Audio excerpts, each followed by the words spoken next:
no dia 2 de novembro de 1970, Thomas Stowell, um médico com na casa dos 85 anos, apareceu no programa de notícias da BBC, 24 Horas, sobre uma pesquisa. Ele havia realizado recentemente sobre os infames assassinatos não solucionados de Jack, o Estripador, que ocorreram em Londres em 1888. Embora não o tenha nomeado diretamente, Stowell insinuou de forma sensacional que o príncipe Alberto Victor, neto da rainha Vitória e o segundo na linha de sucessão ao trono britânico, era o assassino ou estava envolvido de alguma forma. As afirmações de Stowell poderiam ter sido verdadeiras? Quem foi Alberto Victor, um homem que nunca se tornou rei e cuja vida foi envolta em escândalos? Esta é a história do príncipe Alberto Victor.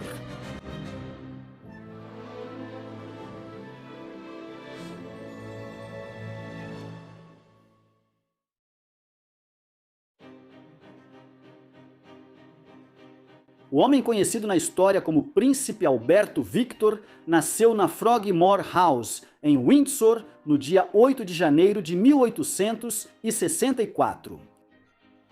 Seu nome completo de batismo era Alberto Victor Christian Edwards. Seu pai era Alberto Eduardo, o príncipe de Gales e herdeiro do trono do Reino Unido da Grã-Bretanha e Irlanda.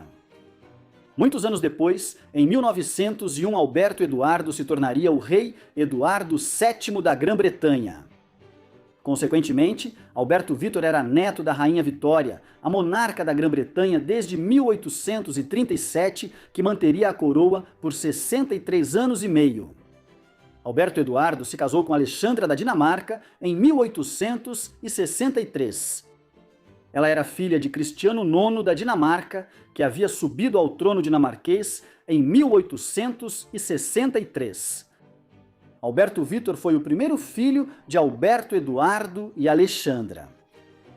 Eles teriam mais 5 filhos. Jorge nasceu em junho de 1865, um ano depois de Alberto Victor. Depois, 3 filhas, Luísa, Vitória e Maud, vieram em rápida sucessão em 1867, 1868 e 1869. Um sexto e último filho, um menino chamado Alexandre João, nascido em 6 de abril de 1871, morreu ainda bebê um dia depois. Por ser o filho mais velho do príncipe de Gales, desde o momento de seu nascimento, Alberto Victor era o segundo na linha de sucessão ao trono do Reino Unido da Grã-Bretanha e Irlanda. A partir de 1876, quando o título de Imperatriz da Índia foi concedido à sua avó, ele também estava na linha de sucessão para se tornar imperador da Índia no futuro. Antes de começarmos, uma palavra rápida do nosso patrocinador Private Internet Access VPN, o provedor de VPN mais transparente do mundo. Na era moderna, manter-se seguro e protegido online nunca foi tão importante, com uma série de terceiros tentando obter seus dados e lucrar com eles. É aí que entra o Private Internet Access VPN. Quando você navega online, sua localização, assim como todos os seus dados, ficam expostos a ataques. Mas o PIA criptografa sua conexão e oculta seu endereço IP e todos os dados que você envia e recebe. O que significa que você pode navegar na internet com a certeza de que ninguém sabe quem você é, onde você está ou o que você está fazendo online. Você pode, assim como a gente, navegar na web de forma anônima baixando o PIA hoje mesmo. Com servidores em mais de 91 países e em todos os 50 estados dos Estados Unidos, o PIA permite que a gente acesse todas as principais bibliotecas de streaming e desbloqueie mais conteúdo de qualquer lugar do mundo. Isso também nos ajuda a pesquisar para nossos vídeos. Além disso, ele suporta compartilhamento P2P, funciona em um número ilimitado de dispositivos e está disponível em todas as principais plataformas, incluindo Windows, macOS, Android, Linux e iOS. Clicando no nosso link na descrição, você pode conseguir 83% de desconto no Private Internet Access. Isso dá apenas $2,03 por mês. E você ainda ganha 4 meses extras totalmente grátis. Teste agora com garantia de reembolso de 30 dias. A infância, a educação e a adolescência de Alberto Victor foram passadas lado a lado com seu irmão mais novo, George. Como eles tinham idades tão próximas, foi decidido que seriam educados juntos por John Neale Dalton, um clérigo e estudioso da Igreja da Inglaterra que havia servido como capelão da Rainha Vitória. Ele começou a dar aulas para eles quando Alberto Victor, que a família real conhecia como Ed desde seus primeiros anos, tinha 7 anos e quando Jorge tinha 6. Vitória tomou essa decisão depois de concluir que seu próprio filho, o príncipe de Gales, um príncipe playboy conhecido ao longo da vida por beber muito e socializar, estava negligenciando a educação de seus netos. Não há dúvida de que Jorge era o aluno mais capaz. Dalton não hesitava em afirmar que Ed estava longe de ser o mais brilhante dos alunos, além de ser preguiçoso na avaliação de Dalton. Para melhorar a atitude do filho, o príncipe de Gales decidiu que Alberto Victor e Jorge deveriam ser alistados na Marinha Real quando ainda eram muito jovens. Eles começaram o treinamento a bordo do HMS Britannia em 1877, quando Alberto Victor tinha apenas 13 anos e Jorge mal tinha 12. Embora à primeira vista isso possa parecer um ato marcante, na realidade, os filhos do ramo principal da família real já serviam na Marinha Real Britânica há mais de um século no final da década de 1870. E não era incomum que adolescentes fossem enviados para trabalhar ou servir nas Forças Armadas quando tinham 13 ou 14 anos de idade. Além disso, Dalton foi enviado junto com eles para continuar sua educação enquanto serviam como cadetes. Não se tratava apenas de treinamento naval. Após a aprovação da rainha e algumas negociações com o governo, a dupla foi enviada a bordo do HMS Becante para servir como oficiais juniores, navegando pelos mares do mundo durante 3 anos, entre 1879 e 1882. Dalton, que mais uma vez acompanhou seus 2 jovens alunos na viagem de 3 anos, mais tarde publicaria um livro intitulado A Viagem do Navio de Sua Majestade Becante, 1879 a 1882. 1879 to 1882. Que foi publicado em 1886. Ele detalhava a viagem e continha informações sobre ela a partir de registros contemporâneos. Enquanto serviam no Becante, os meninos conheceram grande parte do mundo. Isso foi no auge do poder do Império Britânico, e a Marinha Real era responsável por patrulhar os oceanos do mundo para manter o comércio fluindo e garantir que a pirataria e o tráfico de escravos fossem restringidos. Durante sua longa viagem, eles visitaram portos nas Américas, nas colônias da África do Sul, Austrália, Singapura, Extremo Oriente, Egito, Terra Santa e Mediterrâneo. E até destinos ainda mais distantes, como as Ilhas Malvinas, Fiji e Sri Lanka. Isso deveria ter sido uma experiência incrivelmente formadora. Alberto Victor tinha 15 anos quando eles partiram. Ele tinha 18 anos quando eles voltaram. E ainda assim, não há muitas evidências que sugiram que Ed desenvolveu qualquer tipo de visão cosmopolita evidente sobre o mundo como resultado de suas viagens com George. Tudo isso apesar das tentativas de Dalton de expor o segundo na linha de sucessão ao trono a diferentes religiões e culturas enquanto viajavam pelo mundo. Após retornar à Grã-Bretanha em 1882, de sua épica viagem de 3 anos ao redor do mundo, George permaneceu na Marinha Real, ao contrário de Alberto Victor, que foi enviado para o Trinity College, em Cambridge. Ele passou vários meses na residência real em Sandringham, sendo ensinado em diversas matérias por Dalton e vários outros tutores para tentar prepará-lo antes de sua chegada a Cambridge. Na universidade, Ed não passou por nenhum tipo de conversão repentina à vida intelectual. Ele participou da vida social oferecida por Cambridge, mas achava suas aulas entediantes e conseguiu arranjar para que não precisasse realmente fazer provas. Após um ano, ele foi enviado para a Alemanha para estudar na Universidade de Heidelberg, com o objetivo principal de aprender alemão, um idioma que estava se tornando cada vez mais importante para a política europeia após a unificação do Império Alemão em 1871. Depois que voltou para casa, ele passou alguns meses novamente em Cambridge, antes de retornar para funções, principalmente cerimoniais, nas Forças Armadas. Ed recebeu um diploma honorário de Cambridge em 1888. Seu tempo no exército, entre 1885 e 1888, levou a períodos na Irlanda e na Rochedo de Gibraltar, embora tudo tenha sido menos dramático do que os 3 anos a bordo do Becante.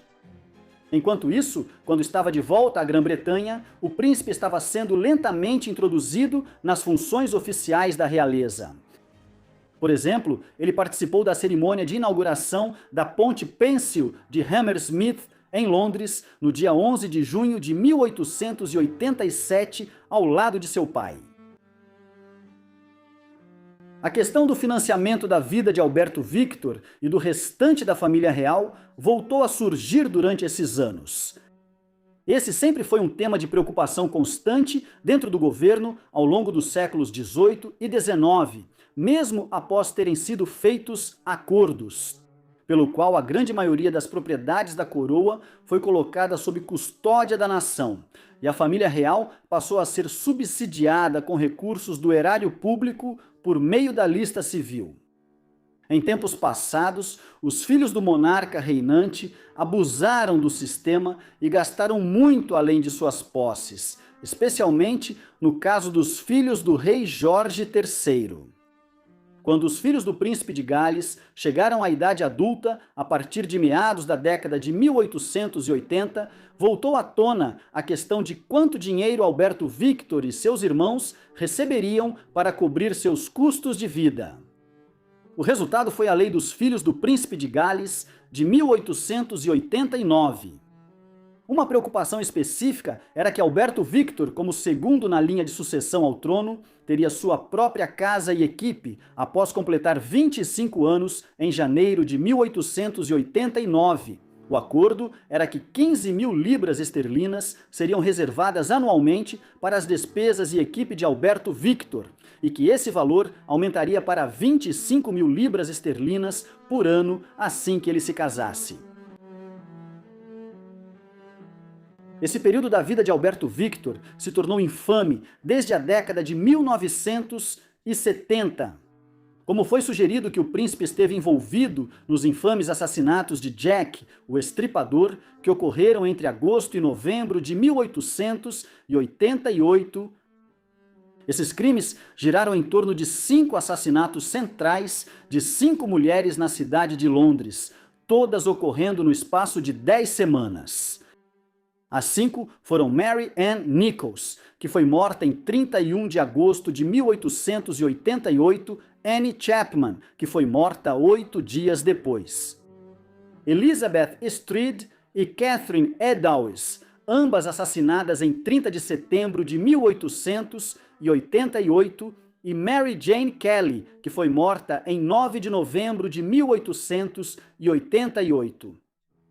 O assassino focava em mulheres vulneráveis, que geralmente trabalhavam como prostitutas no East End de Londres, especialmente na região de Whitechapel. Ele não foi, de forma alguma, o assassino em série mais prolífico da história moderna. No entanto, os assassinatos de Jack, o Estripador, tornaram-se notórios pela maneira brutal como foram realizados.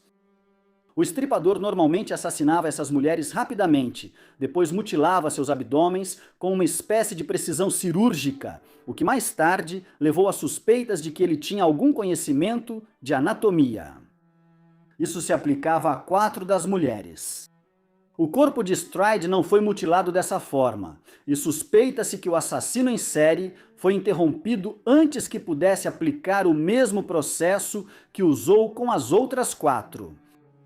Na verdade, especula-se que ele matou Catherine Eddowes mais tarde naquela noite porque ficou insatisfeito com o assassinato de Stride após ter sido interrompido.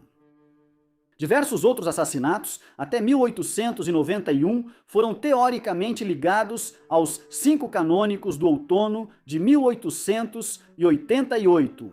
Mas, na realidade, Jack, o estripador, pode muito bem ter simplesmente parado seus assassinatos após a morte de Mary Jane Kelly. O nome Jack, o estripador, foi derivado da carta Dear Boss, que foi enviada para a Agência Central de Notícias de Londres em setembro de 1888 e alegava ser do assassino, que se autodenominava Jack, o estripador. Não houve nenhuma sugestão de que Alberto Victor fosse Jack, o estripador, ou que estivesse de alguma forma envolvido nos assassinatos, seja durante a vida de Ed ou por muitas décadas após sua morte. Em vez disso, a teoria surgiu mais de 80 anos após os assassinatos do estripador. Em 1970, um artigo foi publicado no Criminologist, uma revista de criminologia, pelo Dr. Thomas E. A. Stowell. Stowell era um médico que nasceu em 1885 e era fascinado pelos assassinatos não solucionados que aconteceram em Londres durante sua infância. Em seu artigo, publicado poucos dias antes de sua morte, Stowell sugeriu, embora sem mencioná-lo, que Alberto Victor era o assassino, embora tenha negado isso quando foi questionado. Sua tese foi expandida na década de 1970 por Stephen Knight em seu livro Jack, o Estripador, a Solução Final. Aqui, Alberto Victor foi retratado como sendo o assassino ou tendo agido em conivência com outros, como o médico real Sir William Goole, que supostamente teria cometido os assassinatos.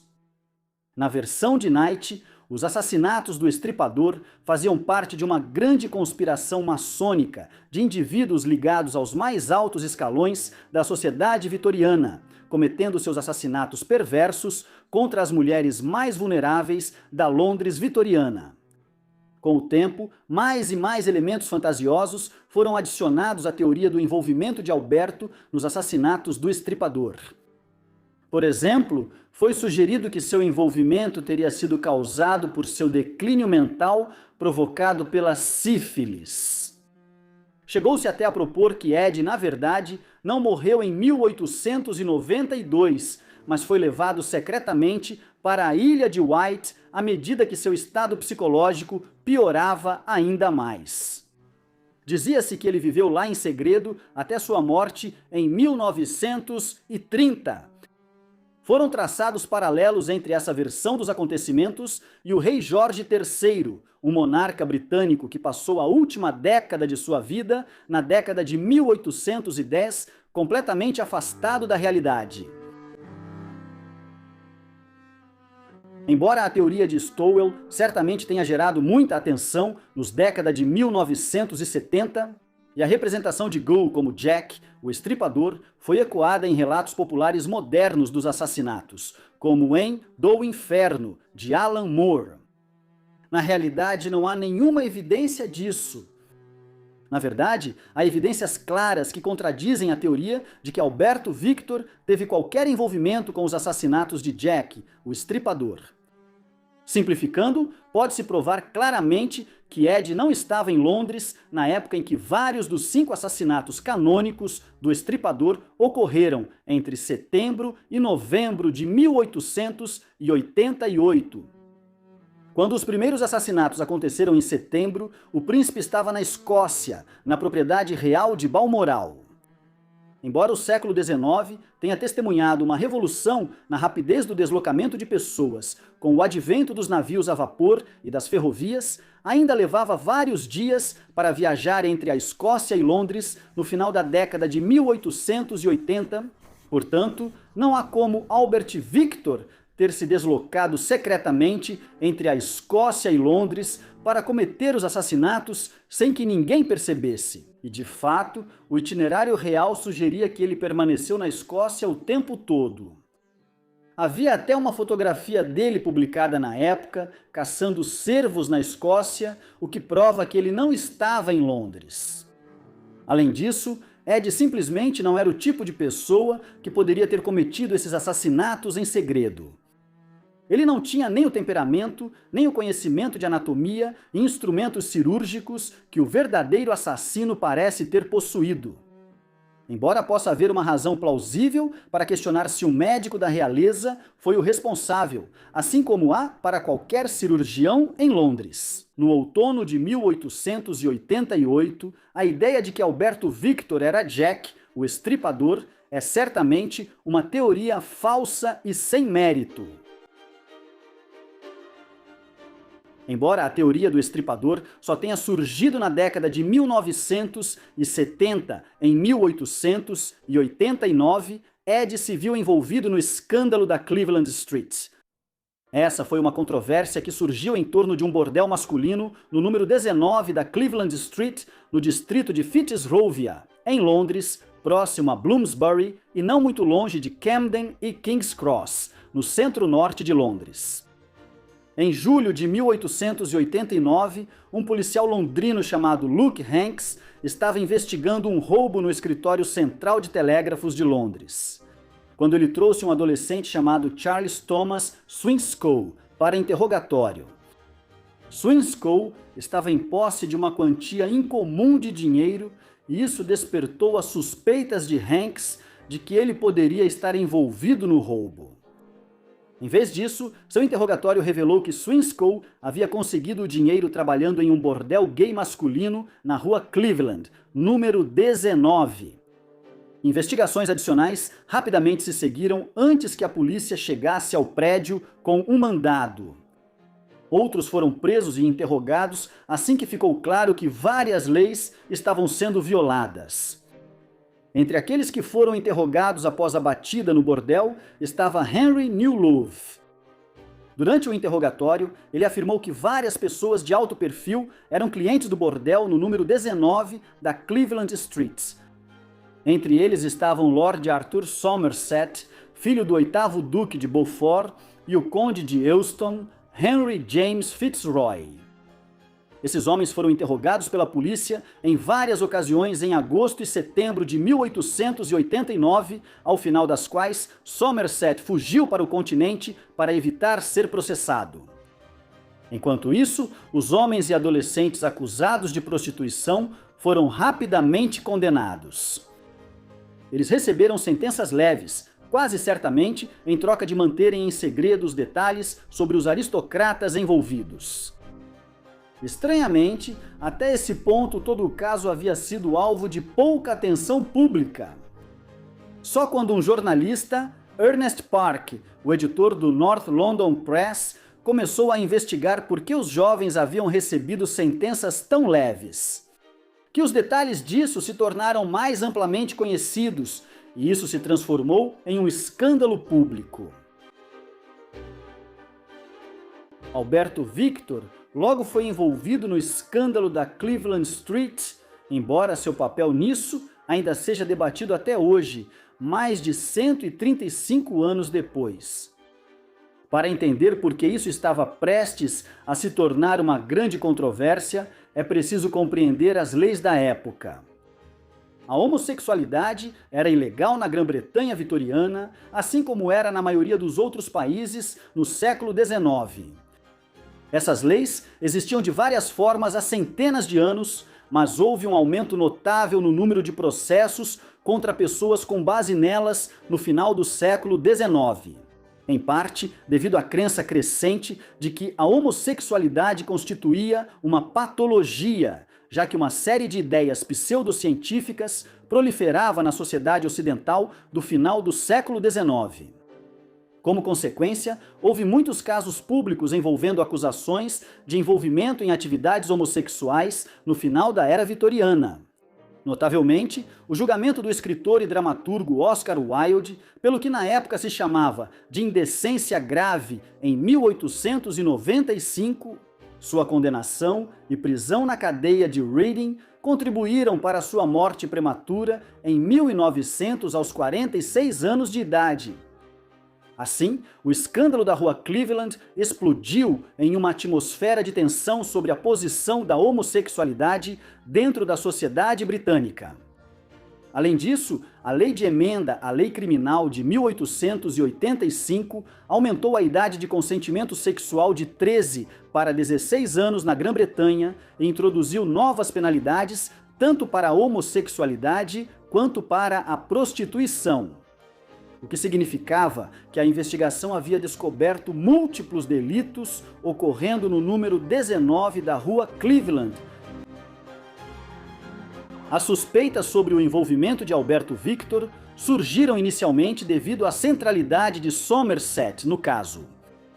Ele era superintendente das cavalariças reais e escudeiro na casa do príncipe de Gales. Por isso, ele conhecia Ed há muitos anos.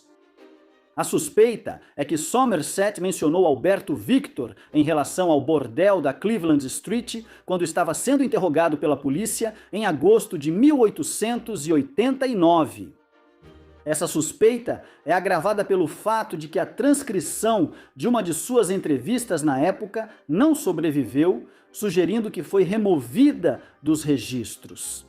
Mas isso pode ter sido simplesmente um descuido administrativo, numa época em que a manutenção precisa de registros não era garantida em todos os ramos do governo.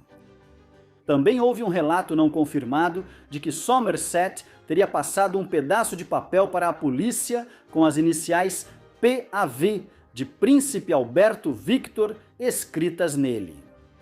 Havia muito poucas evidências concretas para apoiar qualquer uma dessas alegações, mas elas ganharam mais força aos olhos do público no final do outono e início do inverno de 1889, à medida que os artigos de jornal sobre o escândalo se multiplicavam. Uma possibilidade é que o advogado de Somerset, Arthur Newton, estivesse espalhando histórias sobre o possível envolvimento do príncipe para tentar desviar a atenção de Somerset. Havia, é claro, também um interesse da mídia envolvido aqui. Uma história escandalosa sobre o jovem que era o segundo na linha de sucessão ao trono era um bom meio de vender jornais, embora os jornais ingleses tivessem o cuidado de não mencionar o príncipe pelo nome. O mesmo não se aplicava a outras partes do Reino Unido ou em lugares mais distantes, como França, Estados Unidos, Alemanha e Austrália, onde Alberto Victor era citado pelo nome. Independentemente da falta de provas que o ligassem ao bordel da Cleveland Street, em novembro, a família real já recebia uma enxurrada de cartas questionando o possível envolvimento de Alberto Victor. Não ajudava o fato de que, aos 25 anos de idade, ele ainda não era casado, o que levantava questionamentos sobre sua sexualidade. Isso não era algo tão incomum naquela época. Um século antes, vários dos filhos do rei Jorge III ficaram famosos por terem evitado o casamento até bem tarde em suas vidas. Como veremos, se Ed era gay, é mais provável que ele fosse bissexual, já que ele teve relacionamentos com várias mulheres. No final, o escândalo da Rua Cleveland acabou se dissipando, já que não houve esclarecimento sobre se Alberto Victor estava envolvido. Em vez disso, a força da lei foi direcionada contra o editor de jornal que trouxe o caso à atenção do grande público, Ernest Park. Ele foi preso e acusado no final de novembro de 1889 por difamação, acusações feitas pelo conde de Euston. Em janeiro de 1890, ele foi considerado culpado e condenado a 1 ano de prisão, embora sem trabalhos forçados. Nessa época, já era amplamente conhecido que Alberto Victor supostamente tinha ligações com o bordel. Na realidade, porém, absolutamente nada foi provado na época, nem jamais foi encontrada qualquer evidência concreta que ligasse o príncipe ao estabelecimento na Cleveland Street. Ainda assim, isso mostra o quão sério era o escândalo na época, já que os jornais americanos publicavam editoriais questionando se o escândalo poderia comprometer a posição de Ed na linha de sucessão. Isso não aconteceu e, de qualquer forma, se tornaria uma questão irrelevante em poucos anos, mas, a curto prazo, foi extremamente constrangedor para a família real. Somerset acabou viajando por muitos anos para evitar o processo em seu país e acabou se estabelecendo na França. É notável que seu representante legal, Arthur Newton, que alguns suspeitam de ter espalhado um boato de que Alberto Victor estava envolvido desde o início, mais tarde foi temporariamente proibido de advogar por falsificar cartas em outro caso. Apesar disso, as suspeitas sobre o envolvimento de Alberto Victor no escândalo de Cleveland Street persistiram ao longo do tempo. Provavelmente, não foi coincidência que Ed tenha deixado a Grã-Bretanha em outubro de 1889, justamente na época em que o escândalo de Cleveland Street estava explodindo e seu nome foi mencionado pela primeira vez em relação a isso. Seu destino era a Índia, a joia do Império Britânico na era vitoriana. A viagem havia sido parcialmente planejada antes do início do escândalo, e era comum que membros da realeza visitassem o Raj britânico em nome de Vitória. Ela nunca fez isso durante seu longo reinado, apesar de deter o título de Imperatriz da Índia a partir de 1876. Com os avanços nas viagens de navio a vapor e a abertura do Canal de Suez em 1869, a viagem da Grã-Bretanha ao subcontinente agora era rápida. E Ed passou o inverno na Índia, tendo chegado ao porto ocidental de Bombaim em novembro. Ele passou o Natal em Calcutá e foi o centro de inúmeros eventos formais e oportunidades na mídia. Depois, ele viajou de volta para a Europa no início da primavera, apenas para ser recebido na França por uma enxurrada de jornalistas em busca de seus comentários pessoais sobre o escândalo da Cleveland Street, que havia ocorrido enquanto ele estava em sua turnê pela Índia. Infelizmente para o príncipe, os problemas pareciam segui-lo onde quer que ele fosse. Histórias circularam sobre seu consumo excessivo de álcool enquanto estava na Índia, enquanto um jornal satírico chamado Truth publicou uma entrevista fictícia com ele após seu retorno à Grã-Bretanha, na qual citações totalmente inventadas foram atribuídas ao príncipe. Algumas dessas sugeriam que ele havia se envolvido em um relacionamento com um homem indiano enquanto estava fora. Novamente, parece não haver absolutamente nenhuma base factual para isso, mas, a essa altura, rumores sobre Alberto Victor circulavam o tempo todo. Mais tarde, haveria até uma alegação de que ele teria tido um filho ilegítimo chamado Clarence com uma mulher chamada Marjorie Haddon, enquanto estava na Índia. Era um sinal de como os rumores em torno de Alberto Victor eram contraditórios, pois em um mês ele podia ser acusado de estar envolvido em uma rede aristocrática de homens frequentando um bordel gay em Londres, enquanto meses depois ele foi acusado de ter tido um filho ilegítimo com uma mulher na Índia. A rainha Vitória não era imune a todas essas histórias. Depois que ele voltou de sua viagem à Índia, no final da primavera de 1890, ela lhe concedeu os títulos de Duque de Clarence e Avondale em maio. Mas ela fez isso com relutância e dizia-se que estava infeliz com as fofocas que cercavam seu neto como o segundo na linha de sucessão ao trono. Ela só o fez Duque de Clarence e Avondale porque se considerava que, ao se aproximar dos 30 anos, o homem que um dia seria rei deveria ter alguns títulos aristocráticos mais elevados. A última vez que o título de Duque de Clarence havia sido usado foi em 1830, quando se tornou extinto após o rei Guilherme IV ascender ao trono. Fora isso, Vitória expressou em particular seu desagrado em relação ao comportamento do neto.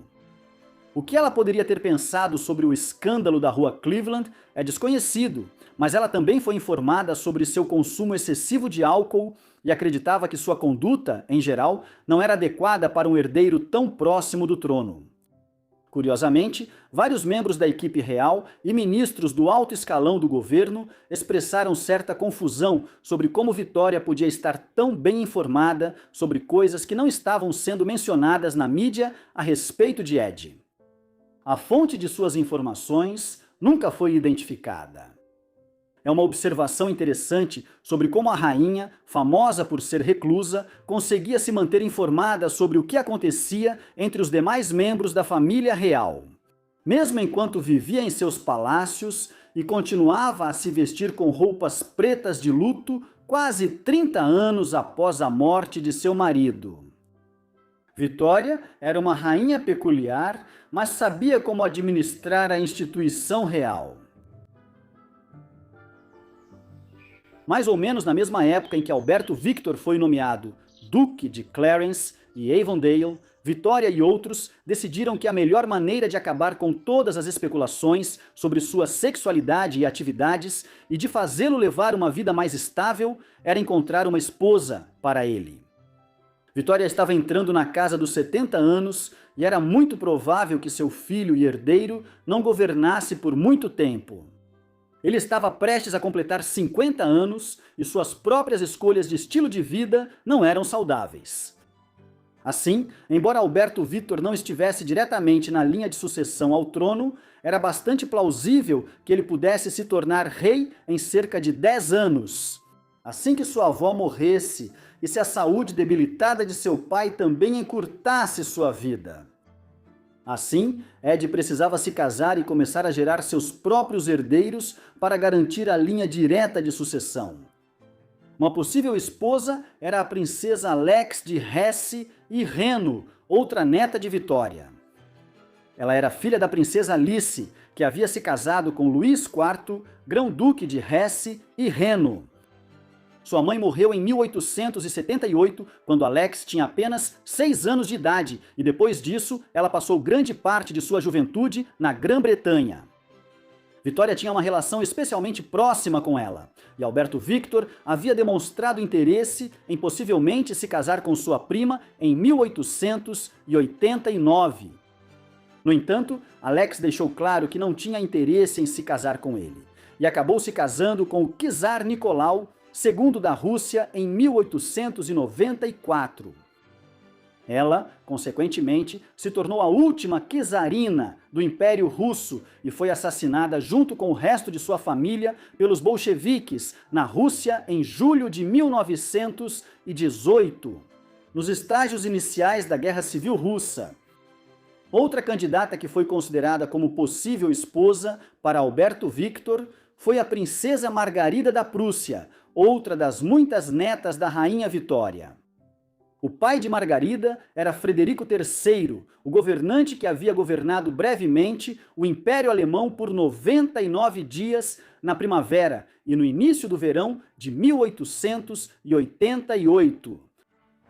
As negociações para esse casamento não avançaram muito. Embora Alberto Victor não tenha se casado e nunca fosse se casar, isso não significa que ele não tenha tido relacionamentos. Ele teve inúmeros casos e aventuras ao longo de sua vida adulta. Muitos desses foram extremamente breves. Ele era um jovem tímido que parece ter usado o álcool como uma muleta social. E isso levou a casos com atrizes e cantoras nos teatros de variedades e teatros que ele frequentava em Londres, em Cambridge, e enquanto viajava como parte de seus deveres militares e reais na Irlanda, Índia e outras partes do Império. Os detalhes sobre isso são bastante escassos. Havia muitos boatos sobre isso na época e relatos apareceram anos depois sobre as relações do príncipe com mulheres, em resposta ao debate contínuo sobre seu possível envolvimento no escândalo da Cleveland Street. Como em tudo relacionado a Alberto Victor, teorias da conspiração e escândalos cercaram tudo isso.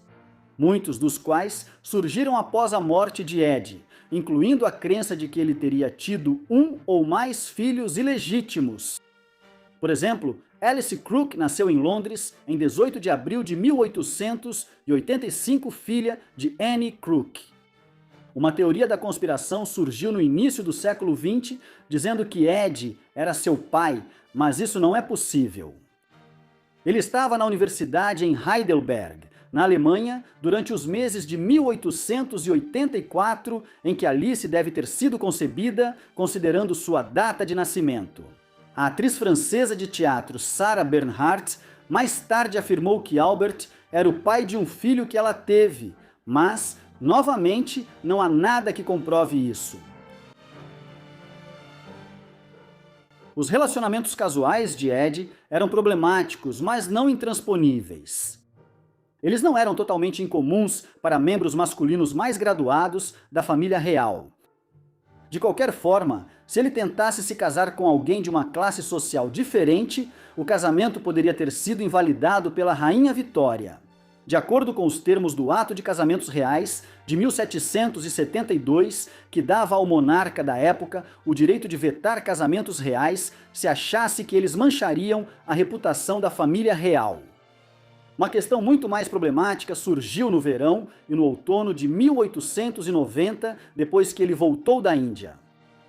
Nesse período, o príncipe se encontrou com a princesa Helena de Orleans em várias ocasiões em Londres. Ela era membro da Casa Real Francesa dos Orleans Bourbon, que havia ocupado o trono francês até a Revolução de 1848 na França. Houve um aumento do sentimento em apoio à antiga monarquia na França na década de 1880.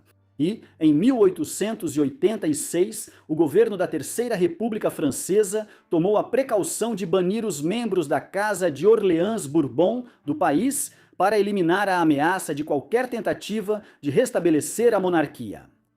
Eles foram para o exílio na Inglaterra e desenvolveram laços estreitos com a família real britânica. Alberto gostou de Helena quando a conheceu e quase imediatamente parece ter desenvolvido interesse em se casar com ela. Em teoria, o status social de Helena era adequado para Ed se casar com ela. O problema era que ela era católica romana e, desde a Revolução Gloriosa de 1688 e o consequente Ato de Estabelecimento em 1701, a família real britânica mantinha um compromisso permanente de Jews, casar-se com protestantes e permanecer protestante. A rainha Vitória escreveu para seu neto quando soube do relacionamento crescente dele com Helene e o alertou para não prosseguir devido à questão religiosa. A curto prazo, Alberto sinalizou sua determinação em continuar com isso. Isso gerou discussões sobre ele ter que renunciar à sua pretensão ao trono se realmente se casasse com Helene. No entanto, no final, o pai de Helene e o Papa Leão XIII intervieram para impedir o casamento da católica Helene com o protestante Alberto e evitar uma embaraçosa crise constitucional.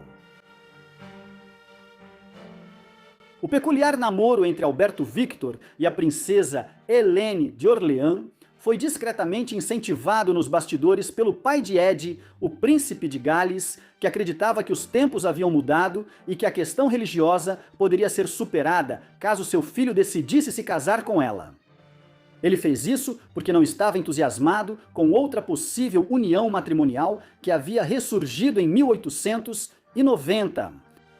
Essa era a proposta de que Alberto Victor se casasse com sua prima, Maria de Teck. Ela era bisneta do rei Jorge III, o monarca entre 1760 e 1820.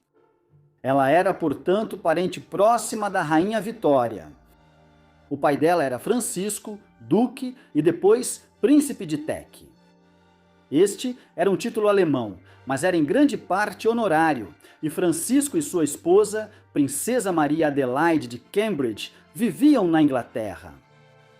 Maria nasceu em maio de 1867, 3 anos e meio depois de Alberto. Ela tinha a idade muito próxima das irmãs de Alberto, então cresceu brincando com Alberto e seus irmãos no Palácio de Buckingham e em outros lugares na década de 1870, antes de Alberto e Jorge partirem para o serviço militar. A possibilidade de Maria se casar com Alberto foi levantada já em 1885, mas não foi vista com bons olhos naquela época. O problema era que o príncipe e a princesa de Gales não se davam bem com os pais de Maria e estavam relutantes quanto a Ed se casar com a filha deles. No entanto, a figura nos bastidores que, em última análise, controlava os assuntos era a Rainha Vitória. Com o colapso das negociações para que Alberto se casasse com a princesa Alex de Hesse e Reno, e com a possibilidade mais controversa de Ed se casar com a princesa Elaine, também encerrada, a união com os Teck voltou a ser considerada. Após longos debates e negociações, todas as partes concordaram, e Alberto Victor pediu formalmente sua prima em casamento em 3 de dezembro de 1891. O casamento, porém, nunca aconteceria, como veremos. O que houve de incomum na morte repentina de Alberto Victor no início de 1892 foi que ela ocorreu não apenas quando ele estava prestes a se casar e se estabelecer. Ele também finalmente parecia estar demonstrando um maior interesse pelos assuntos públicos. Embora a Casa Real, mais uma vez, não estivesse satisfeita com o seu modo de fazer isso. O príncipe havia se interessado por política, mas estava começando a demonstrar apoio aos liberais. Tradicionalmente, a família real tendia a apoiar o Partido Conservador, embora houvesse uma tradição entre os membros mais jovens da família. Apoiar tanto os Whigs no século XVIII quanto os liberais no século XIX, enquanto o príncipe de Gales mantinha boas relações com muitos dos liberais. Alberto não se envolveu profundamente com o partido, nem começou a fazer discursos políticos ou a intervir na vida política. Em vez disso, ele considerou uma ideia que circulava entre a liderança dos liberais de que Alberto poderia se tornar o novo vice-rei da Irlanda.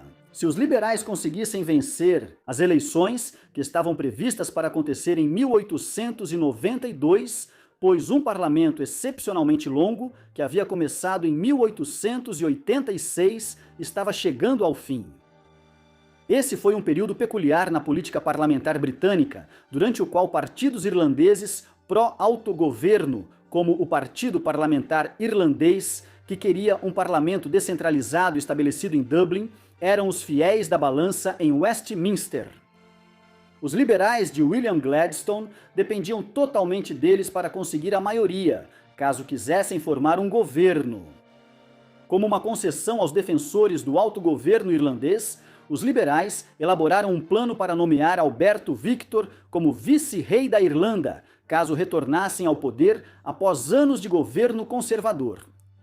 A ideia era que nomear o segundo na linha de sucessão ao trono como novo vice-rei chamaria a atenção para a questão irlandesa, após anos dos conservadores tentando ignorá-la. Alberto parece ter aceitado a ideia, embora a Rainha Vitória, que era contra o autogoverno, tenha ficado profundamente descontente com o plano. Alberto Victor não viveria para se tornar vice-rei da Irlanda, nem chegaria a ver as eleições de 1892 acontecerem. Ele também nunca se casaria com Maria de Teck. Isso aconteceu por causa da chegada de uma grande pandemia de gripe à Grã-Bretanha. Frequentemente é ignorado quantas pandemias mortais varreram o mundo no século XIX. A Europa sofreu com sucessivas ondas de cólera entre o final da década de 1810 e a década de 1890. Ela matou milhões de pessoas e ficou conhecida como a Morte Azul. A doença que tiraria a vida de Alberto Victor foi chamada de gripe asiática ou gripe russa, pois se originou na Ásia e depois entrou amplamente na Europa através do Império Russo. Essa foi uma pandemia viral respiratória. Durante muito tempo acreditou-se que era um tipo de influenza, mas hoje existe uma teoria de que foi causada pelo coronavírus humano OC43, um coronavírus que afeta humanos e gado. Os primeiros relatos do início da pandemia podem possivelmente ser rastreados até a Ásia Central no início do verão de 1889, onde estava presente em grandes cidades como Bucará. Depois, ela se espalhou rapidamente ao longo das linhas ferroviárias que, no final do século XIX, cruzavam grandes partes do mundo. Alternativamente, ela pode ter se originado mais ao nordeste, nas proximidades de Tomsk, no sul da Sibéria. Um surto de doença ocorreu aqui aproximadamente no mesmo período, embora relatos da época sugiram que essa doença tinha um período de incubação e sintomas diferentes.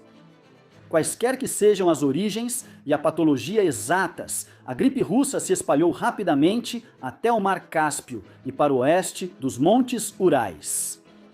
No início do inverno, ela já começava a causar grandes surtos em quase todas as principais cidades e vilarejos da Europa Central e Ocidental. Antes do fim de 1889, ela já estava nos Estados Unidos. A doença matava pessoas em poucos dias após o início dos sintomas, embora tivesse uma taxa de mortalidade geral baixa em comparação com pandemias como a da peste bubônica em meados do século XIV. A gripe russa, de 1889 a 1890, infectou um grande número de pessoas e foi particularmente mortal para idosos e pessoas com problemas de saúde pré-existentes. Pelo menos 1 milhão de mortes são atribuídas a ela, mas o número total é difícil de estimar, devido à falta de métodos adequados para avaliar estatisticamente seu impacto na época. Podemos rastrear com relativa certeza como Alberto Victor adoeceu e morreu. Seu primo, príncipe Victor de Hohenlohe-Langenburg, havia morrido durante uma segunda onda do vírus na véspera de Ano Novo, em 1891. Ed e seu pai compareceram ao funeral, onde, presumivelmente, várias pessoas que estiveram próximas do primo falecido estavam carregando o vírus.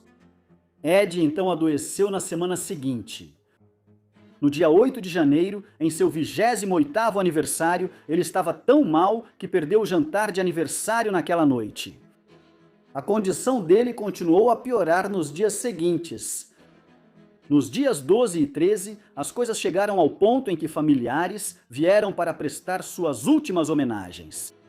Então, por volta das 9h45 da manhã, na manhã do dia 14 de janeiro, enquanto estava com uma febre forte e murmurando para si mesmo, "Quem é esse?", Albert Victor morreu aos 28 anos de idade em Sandringham. Mesmo após a morte, invenções e histórias absurdas continuaram a perseguir Ed. Por exemplo, uma teoria desenvolvida na época dizia que o príncipe esteve envolvido em tantos escândalos que houve uma conspiração dentro da corte real para retirá-lo da linha de sucessão, simulando sua morte. Como em tantas outras coisas relacionadas a Ed, não há nenhuma prova disso. Provavelmente, a afirmação mais absurda de todas é que Randolph Churchill, o pai do futuro primeiro-ministro britânico Winston Churchill, teria contratado alguém para empurrar Alberto de um penhasco. Todas essas teorias não têm nenhuma base fundamentada. A morte do segundo na linha de sucessão ao trono foi um momento marcante na história da monarquia britânica do fim da era vitoriana. Um dia de luto nacional foi observado e os estabelecimentos, desde lojas e bancos até teatros e casas de espetáculos, fecharam no dia 20 de janeiro, o dia do funeral. Os preparativos para o funeral causaram uma disputa dentro da família real. A mãe de Ed queria que seu filho fosse sepultado em Sandringham, mas seu marido, o príncipe de Gales, a contrariou. Depois de concluir que o único lugar apropriado para um membro tão importante da família real ser sepultado era a Capela de São Jorge, no Castelo de Windsor. Portanto, o funeral aconteceu lá Os pais de Alberto Victor estavam inconsoláveis no dia da cerimônia. Em 20 de janeiro, houve um alvoroço quando vários parentes distantes da família real, que não haviam sido convidados, apareceram. Os pais de Ed haviam solicitado especificamente que fosse uma cerimônia pequena e privada. Apesar desse pedido, várias das muitas tias de Ed chegaram sem avisar. Quando o serviço terminou, eles descobriram que a porta do banco deles não abria. Eles reclamaram depois que ela havia sido trancada maliciosamente para impedir que contribuíssem mais para a cerimônia. Mas uma resposta sarcástica foi enviada de volta pela equipe do Príncipe de Gales, dizendo que o chamado harém de princesas simplesmente foi vítima de uma porta emperrada, não de uma que tivesse sido trancada intencionalmente. O falecimento de Alberto Victor teve implicações para a sucessão real e o futuro da monarquia. Seu irmão mais novo, Jorge, agora se tornou o herdeiro presuntivo ao trono do Reino Unido e do Império da Índia. O casamento com Maria de Teck também não foi abandonado. A família real decidiu rapidamente que Jorge poderia se casar com a noiva prometida ao irmão falecido. O casamento deles foi realizado na Capela Real em 6 de julho de 1893, um ano e meio após a morte de Ed. Jorge se tornaria o príncipe de Gales após a morte da rainha Vitória no início de 1901 e então ascendeu como rei Jorge V em 6 de maio de 1910. Ele governou por quase 26 anos até janeiro de 1936. Portanto, se Alberto Victor tivesse vivido, ele teria que sobreviver mais 18 anos e meio antes de se tornar rei. Os contemporâneos concordavam que Jorge era um candidato melhor para o cargo e que ele fez um trabalho relativamente eficaz como monarca. Durante um reinado tumultuado que abrangeu a Primeira Guerra Mundial e as muitas crises que se seguiram por toda a Europa, até 1923, e depois a nova instabilidade provocada pela Grande Depressão e pela ascensão do fascismo no continente. É difícil discordar dos contemporâneos que acreditavam que Ed não tinha o temperamento para fornecer uma liderança moral sóbria, mas eficaz, em crises como essas. Além disso, se Alberto Victor tivesse sobrevivido, se casado e tido filhos, toda a linha de sucessão até os dias atuais teria sido completamente diferente. A vida do príncipe Alberto Victor foi bastante estranha em muitos aspectos. Ele morreu quando tinha 28 anos, após levar o que, em certo nível, poderia ser considerado uma vida cheia de escândalos e controvérsias. O curioso sobre isso é que ele talvez nem tenha realmente se envolvido em nenhum desses supostos escândalos. Como filho mais velho do príncipe de Gales, ele estava destinado a se tornar rei do Reino Unido um dia. Ele foi enviado para o mar ainda jovem com seu irmão e passou vários anos na Marinha Real viajando pelo mundo, no que talvez tenha sido o episódio mais emocionante de toda a sua vida. Quando voltou para a Grã-Bretanha, ele frequentou a faculdade e começou a se preparar para se tornar príncipe de Gales um dia, assim que sua avó, a Rainha Vitória, morresse. Foi no final da década de 1880 que os escândalos começaram. No outono de 1889, seu nome foi mencionado em conexão com o bordel masculino na rua Cleveland, número 19, em Londres. No entanto, mais de 135 anos depois, não há nenhuma evidência concreta para concluir que o príncipe tenha sido realmente associado ao bordel da rua Cleveland. Ele pode ter sido bissexual e nunca se casou, mas, no fim das contas, sua sexualidade permanece indefinida. Enquanto estava na Índia para escapar dos holofotes da mídia, no final de 1889 e início de 1890, ele foi acusado de ter gerado um filho ilegítimo.